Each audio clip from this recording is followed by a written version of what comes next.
one of the earlier lectures, I said that if a student can't describe or explain something, they can't really understand it. It's equally true that students can't really understand issues if they can't write about them clearly and persuasively. Now, we live in an intensely literate society. Teachers at every level must take responsibility for teaching students how to write better. There's a great deal that's wrong with our teaching of students how to write. I think this situation is partly attributable to the fact that we're living in a world now where students take an enormous number of multiple choice examinations.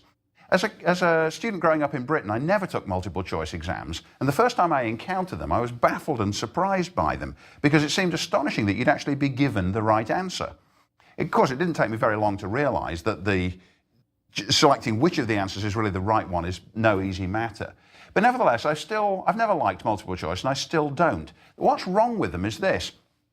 Although it forces the students to select between fine shades of meaning, it never gives the students the opportunity to express fine shades of meaning. And most of them can't do it when they turn to writing. The person who gets most out of a multiple choice exam is the person who actually writes it and emphasises the writing of the false answers.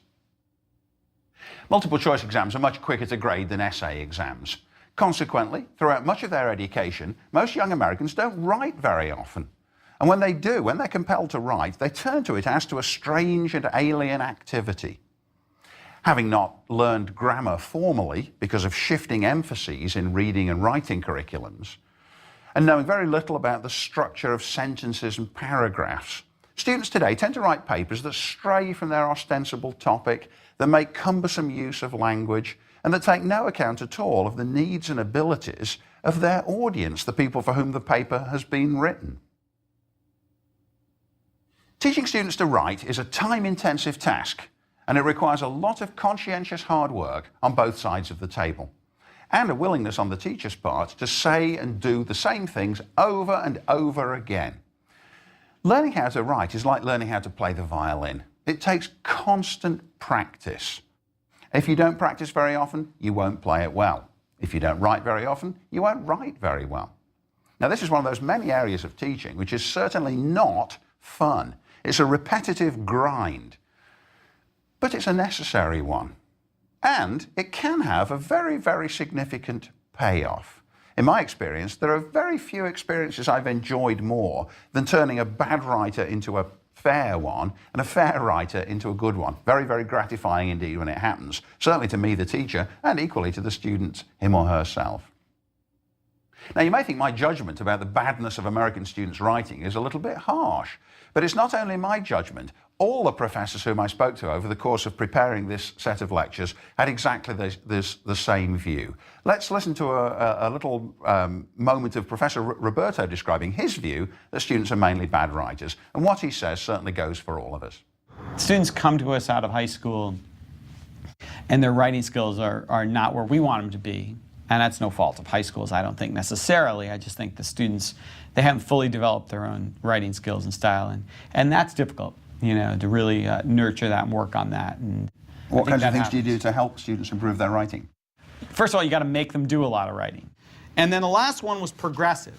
And most everybody wrote trade-offs, trade-offs, trade-offs. But I think the mistake is to think, well, assigning a lot of writing means having a lot of grading. Well, that's true, but the only way to get better at writing is to have to actually practice the craft. And so that's step number one. The other is, I think, I try to, even though I'm not a writing teacher, right, I do comment to them about their writing. And I will usually have a 1 or 2 page memo at the beginning of the semester where I will talk about some tips, like writing in the active voice and the importance of avoiding the passive voice. And I tell them not only is it smoother and more understandable, but also you're able to be far more concise if you write in the active voice. And so I give them some tips at the beginning of the semester. I do give them feedback on their writing, even on a memo where largely I'm grading them on the substance. But if I see issues on the writing, I try to comment on it. But mostly the importance of making them practice the craft. So in my class, every week for every case study, they're writing a 1 to 2 page memo. So they're really practicing. In my opinion, everybody can become a clear and functional writer, or virtually everybody, but only if they're willing to practice. Incidentally, I also believe that everybody can sing and that everybody can draw, but most people think that they can't And the reason they think they can't is because they don't practice. Very often, nobody has a drawing lesson after they're 4 or 5 years old, and many people go through an entire lifetime with never having a singing lesson. These are things you've got to practice, because you can't take them instantly, but with practice you can. If you've read Jane Austen's novels, you'll see that in domestic life there, everybody sings a bit, everybody draws a little bit, and they do it in varying degrees of quality. Now, it's worthwhile, when you're talking about writing, to reintroduce students to the magical character of writing, which many of them have forgotten through familiarity. We live in a world that's full of miracles, and writing is one of them, but we're so familiar with it, it's easy for us to forget just how astonishing it really is. Writing enables us to learn, often in detail, about things that happened in other times and other places, just through deciphering arbitrary marks on paper. People who've never met face to face and who live hundreds of years apart or thousands of miles apart can nevertheless meet through the medium of writing. A document I sometimes assign to my environmental history class is a collection called the Jesuit Relations. These are letters written by Jesuit priests from the St. Lawrence River Valley, early French-Canadian settlers, back to their authorities in Paris. And they say one of the things which really astonished the American Indians was writing. They certainly thought it was magical. And they describe a scene where an Indian will whisper a message to one of the priests who'll write down what he was told, and then the Indian will carry the piece of paper to another Indian who's perhaps a mile away and say to the Indian, "What did the first one say?" And of course the second priest reads it, and the non-literate Indian hearing it is astonished. He knows that they're too far apart to have communicated. It seems almost magical. Now, we've forgotten that writing's magical because we're surrounded by it, but it is. It's sometimes useful to ask students about their favourite books or their favourite writers, and then bring in one of the books that was mentioned and discuss why certain bits of the writing are so effective and compelling. Now, usually the students say, "This is my favourite book," either because it's nostalgic, it gives them a happy memory of childhood, and it's comforting, or else, if it's a book they've read recently, it's because it's got a very exciting plot. Hardly ever does a student say that they like this book for formal reasons because of the way it's written. But when you actually get into it and read even one of these, a gripping, adventurous passage, you can show what it is that the author has done to make it more effective. You need to explain to students how writing enables them to own the things they've learned and to put them into an ordered sequence. This idea of ownership is something I've mentioned several times during the course. The idea that from lectures and from discussion and from writing, gradually they come to have a sense that it's part of their everyday apparatus for engaging the world. They've integrated it into their sense of what the world is like. And being able to write about any subject vastly increases their sense of ownership and intellectual self-confidence. When students begin writing projects, you need to remind them of their responsibility to the reader, who does not yet know what they know. What I do usually when I'm assigning a paper is I always specify who they're writing to. Occasionally I say, "Now I want you to write this to somebody who's already read the book." But more often I say, "You've got to write this to the intelligent non-specialist who hasn't read the book." In other words, you've got to write in such a way that an intelligent person could understand what the book said on the basis of what you say. And I often say to them, imagine that you're writing it to your mom, or imagine that you're writing it to your roommate who's not a member of this class. And I say, you've got to distinguish between written communication among people who do have a shared knowledge base, for example, people who have read a particular book, in which case you're capable of communicating economically, and on the other hand, written communication between people who don't share that knowledge base. See, the kind of writing they do most is texting or emails, where usually they're writing to people whom they know well and with whom that's very easy to assume a knowledge in one another. And so I actually have to specify to students, look, this is what academic writing is for. It's to tell people things they don't know yet. Now again, that's obviously true, and yet it's a difficult lesson to learn because for students, nearly all the writing they actually do is for their teachers. And they're aware that their teachers actually know more about the subject than they do. So of course they get into the habit of thinking, oh, well, the teacher knows this. In other words, they don't spell out the intermediate steps in sufficient detail as they ought to and as they're more likely to if they're remembering that the writing is actually for an audience that knows less about the subject than they do. So that's an important point. That's what writing's for.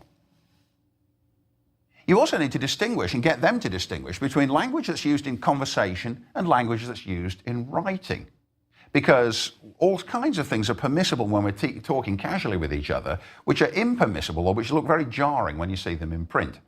And you need to emphasize that complexity is not a virtue. Now, one of the sad things about academic life is that a lot of academic writing is itself rather murky or just downright bad. And very often students, as they start reading difficult academic writing, start to believe that there's some kind of virtue in the complexity itself. But there isn't. Clarity and simplicity are always preferable, and really the best writers are able to express complex ideas in simple writing. That's really the test of an excellent writer, their ability to get complex ideas in simple sentences. Now, I think you need to decide at the beginning of the semester or the beginning of the project how much class time you want to devote to writing. If you're going to give writing assignments, and if you're going to grade them, it ought not to be something that's squeezed in as an afterthought. This is one of those many areas where we might grieve that the students don't write better, but we have to accept the reality that they don't and then respond to it. We're aware that most of our students aren't good writers, so we've got to take on the responsibility of helping them to get better as writers. And that means talking about the actual mechanics of the writing itself. The first time you give a writing assignment, you should perhaps set aside maybe half an hour to go over the kinds of issues the students need to be thinking about. I usually hand out a sheet explaining the writing issues they need to think about as they begin to write a paper. And I hope that what they'll do is take this sheet with them and check off the various items on it as they're involved in drafting their papers. First of all, again, it may seem terribly elementary, but nevertheless it's necessary. Get the students to start thinking in terms of paragraphs. For example, imagine that I've assigned a paper to my intro history class, something like this. The question is, explain the factors that led to American entry into World War II. And they've got to use that as the title. And the paper has got to be an answer to that. So you need to tell them, the first thing you've got to do is to identify the main points of the paper and to organize those points into distinct paragraphs. Each paragraph should talk about one of those themes or one of those factors. So then say, do this collectively in class. Then say, all right, let's have a list of those factors. And then show how each one can be made into the basis of a paragraph of its own. So suppose we've got this assignment. I'll then say, all right, call out the kinds of factors you think you're going to write about. And somebody will say, concern for the balance of power with the rise of Nazism in Europe. Good. Concern for human rights as persecution of the European Jews increased. Right. Someone else might say, widespread American sympathy for Britain, especially during the Battle of Britain. This is assuming, incidentally, that we've already studied these things, so they're able to come up with a good list like this. Anger at German attacks on American ships in the North Atlantic. Winston Churchill's heavy lobbying of Roosevelt. British propaganda in the USA, fear of Japanese aggression, Pearl Harbor. One by one, the students will call out the things. I don't suppose they'll actually give you such a comprehensive list as that, but with a little bit of teasing and reminding about what's been going on in class, you can get the main thing. So then you'll have a list of factors, and then you can say, now, each of these factors, let's say there are 5 or 6 of them, each of these factors can be the basis of one of your paragraphs. And then when somebody comes to read the paper, when your mom comes to read the paper, she'll say, I see, that was one of the factors. And now that I'm starting a new paragraph, I'm moving on to a new factor. Now, another thing I say to students constantly is this. What's this paragraph for? What's it doing here in your paper? If you don't know what the paragraph's function is, you've either got to find out what that function is or else delete the paragraph.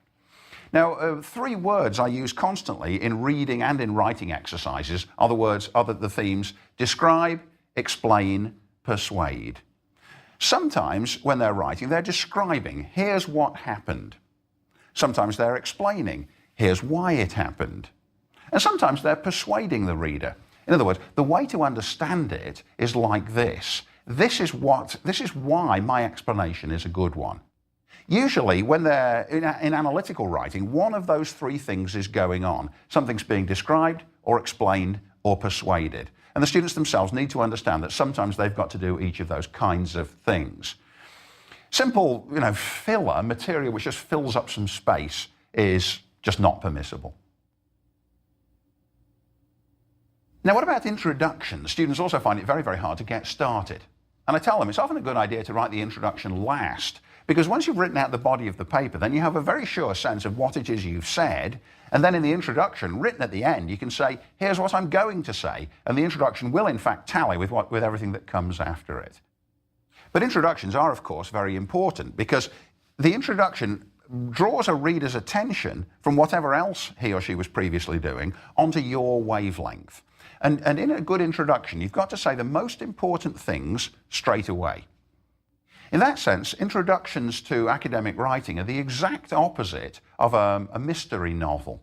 Because, of course, in a mystery novel, the most important thing, who committed the murder, is the thing you save up till the very end. In academic writing, and in fact most forms of non-fiction writing, you must say the most important things right up front.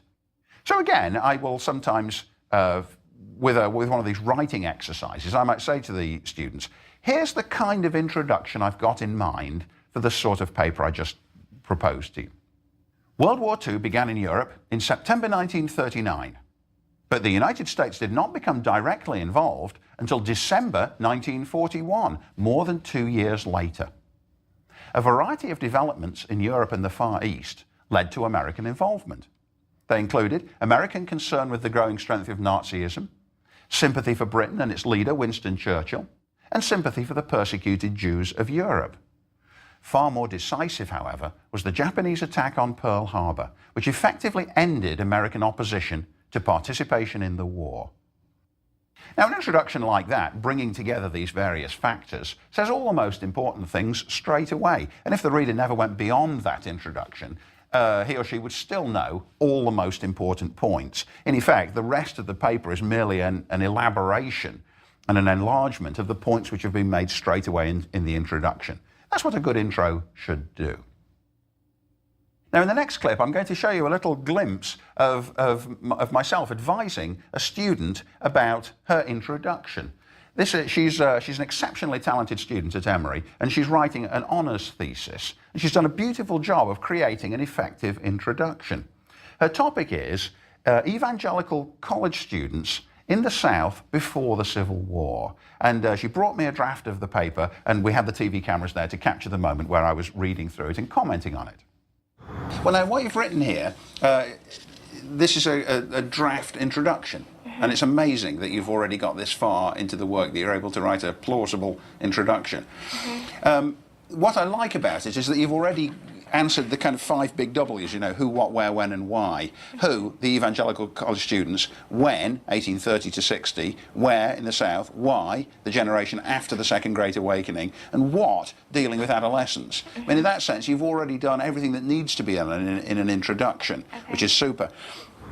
She's much better than most student writers. Many students simply, if I say it's a 1,000-word assignment, they'll write a little bit and then they'll check word count on their computers and they'll say, oh, I'm at 470, and then they'll write some more, and then eventually they'll get to 1,000, at which point they press print. Or at least that's how it feels to me when I read them. It feels as though they went through it once and wrote enough words, but they didn't really think about what the paragraphs were for. They didn't really think about balance of material within the paper. They didn't really think about the function of the introduction. All sorts of things still had to be done, at which point they broke off from the project because they'd done enough words. Now, in academic writing, and in fact in any kind of specialised writing, equally in the professions, you need to introduce students to the conventions of writing in your own area. But at the same time, you've got to remind students that the essentials of good writing are just the same under all circumstances. Historical writing should usually be organised chronologically. This is a point I've already made several times in the course. History itself, very obligingly, presents us with an organisational principle. Talk about the first things that happened first, then later things, then still later things. Usually that's the most effective way of doing it, although occasionally you have to deviate if you're doing a strong thematic approach to a subject. I also say, now when you're a historical writer, you should strive for impartiality.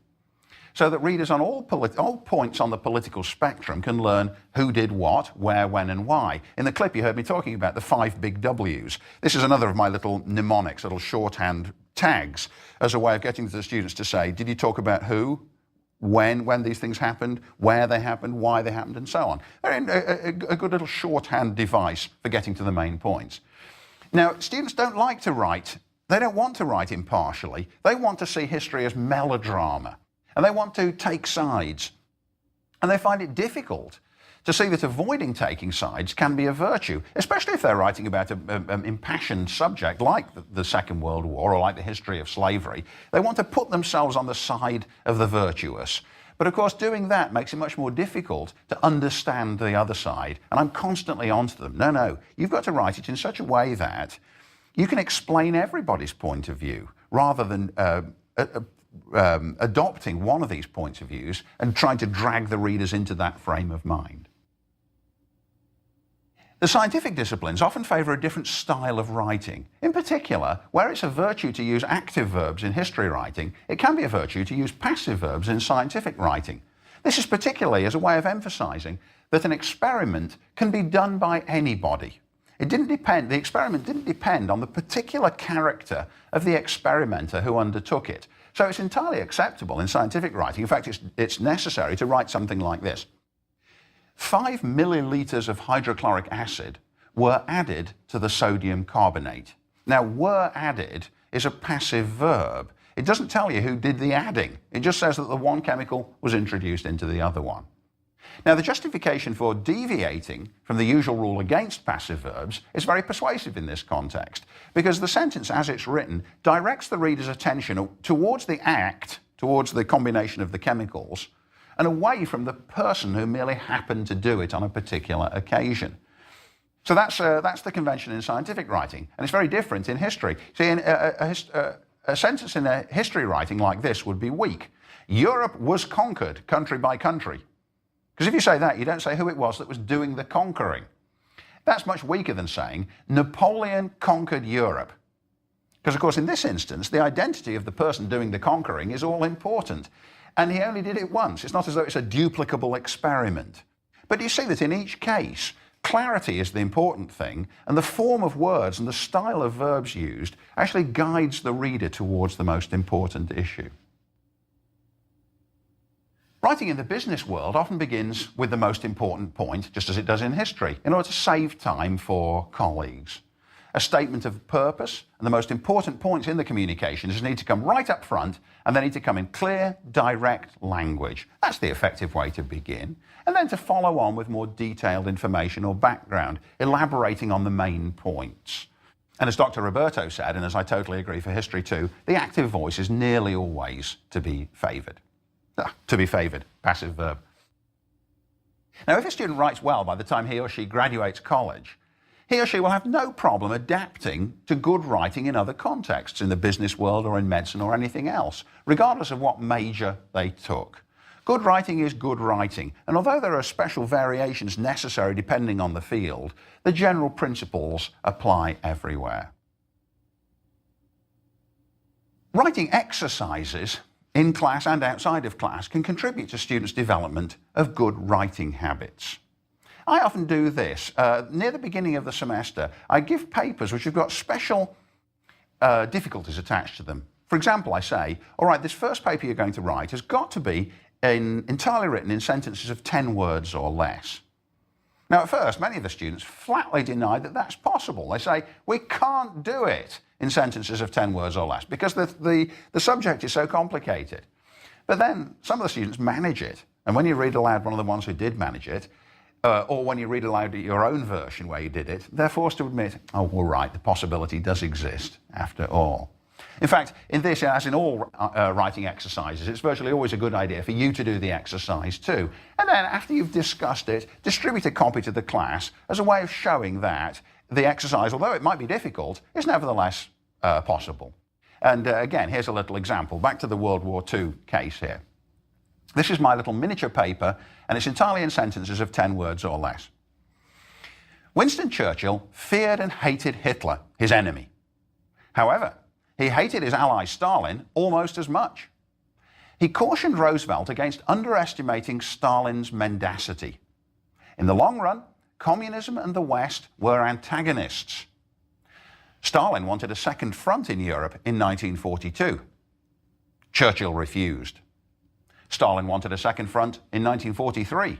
Again, Churchill refused, with Roosevelt's concurrence. Only in 1944 did the Allies launch Operation Overlord.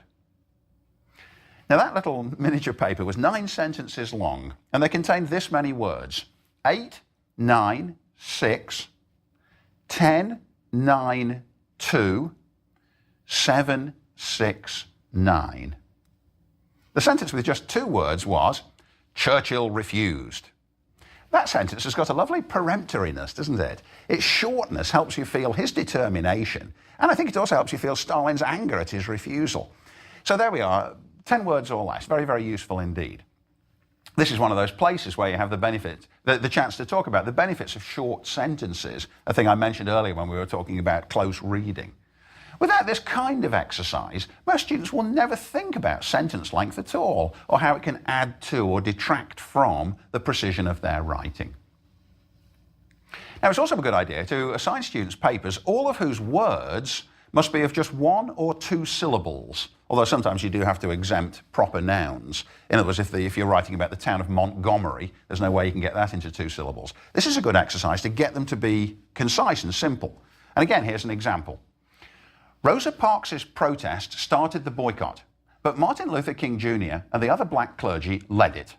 They preached to the men and women of Montgomery at frequent church meetings that they should not ride the buses until the city agreed to permit black riders to sit in any seat on any bus. Now, if you weren't told that all those words were of 2 syllables or less, you probably wouldn't even notice. But do you not get a feeling from it of the straightforwardness of the writing? I'm trying to encourage straightforward writing, and so that seems to me like a very good way of inducing it. The exercise has the virtue of encouraging precision and simplicity, and it hardly ever forces the students to use weird locutions to get around the limitation. I sometimes assign students papers in which adjectives are prohibited, making allowances there. Just as you had to make allowance for words like Montgomery, sometimes if they've got to say that something was red or that there were 8 of something, occasionally you have to include, you let colours and numbers come in. But here's an example of that, the paper with no adjectives. Lincoln wanted to save the Union. He did not favour slavery, but he was not an abolitionist. If emancipation would hasten the war's end, he was willing to authorise it. In his view, to defeat the Confederacy mattered more than to preserve slavery. Once again, if you just heard that, you wouldn't think, oh, look, no adjectives. But again, the directness comes from the fact that you never pause. You never say, good Abraham Lincoln, or the wicked curse of slavery. You just go straight to the point, directly. And in every one of those exercises, the whole point is to get the students to think about word length, sentence length, parts of speech, and so on. As in reading, so in writing, you need to teach the students how to summarize. I spend a lot of time experimenting with summary assignments. Sometimes they read a passage and I say, you've got to write 3 summaries of it. One 100 words long and one 500 words long, sometimes even one 1,000 words long. Because that tests the student's ability to isolate the primary and secondary and tertiary issues involved. In other words, if they've got to boil it right down to 100 words, can they do it? It's a good idea also to do short in-class writing assignments, making students, for example, describe an object as accurately as possible without naming it. I once had fun with an exercise where I just held up a pencil and I said, now you've got to describe this object, but you mustn't say what it is. And, off they went. An object which is 20 times as long as it is wide, with an octagonal cross-section, painted yellow, with a filament of graphite in its center. This kind of thing. Yeah, getting them used to accurate descriptive work. I hand out 100-word statements and make them boil them down to 30 words in paraphrasing, because so much of the work we do, related also to things like accurate understanding and note-taking and summarizing, requires them to say something, to take something which is lengthy and can compress it. A little bit earlier I talked about passive and active voices, converting a passage from passive voice to active voice. So I give them this sentence. Gallons of vodka were consumed at the party. Drunken students were arrested, vehicles were confiscated, and angry parents were summoned by the police. This is an actual example of an exercise I once did, and the best student came up with this. The police broke up a party where students had consumed gallons of vodka by arresting those who were drunk, confiscating their vehicles, and summoning their parents. I think that was a very, very good active voice paraphrase of the passive voice sentence. As with everything else, you need to be patient and good-humoured in running these writing exercises, but you also need to insist on their importance and tell the students you've got to become fluent and accurate as a writer, or you're always going to be terribly limited. So let's sum up. All these exercises have the effect of forcing students to think about the language itself as their only sophisticated medium of expression. Point out to the students that if they can't write properly, they'll never be able to express their ideas, except to people who happen to be physically present with them and have had similar experiences, or someone who's on the other end of the phone. It's terribly limiting not to be highly literate. Teaching students to write well makes some difficult demands, both of the teacher and the student. It demands practice, discipline, repetition, and feedback. Now, repetition and frequent in-class writing exercises will familiarise the students with the close connection between learning about the subject you teach and writing about it. All the same principles apply in informal teaching environments as well. No businessman can persuade his company to undertake a bold new marketing venture if he can't express in clear, persuasive written language the benefits of the venture. So what I've said here about classrooms applies everywhere. It's exactly the same with business, with law, with medicine, with diagnoses, and so on. A student who can learn to write well and effectively in college will adapt quickly to writing demanded by any job, regardless of the area in which the student earns the degree. Now, because this is such an important issue, in the next lecture I'm going to carry on. Next time I'm going to discuss the importance of thorough editing once a student's paper has been drafted.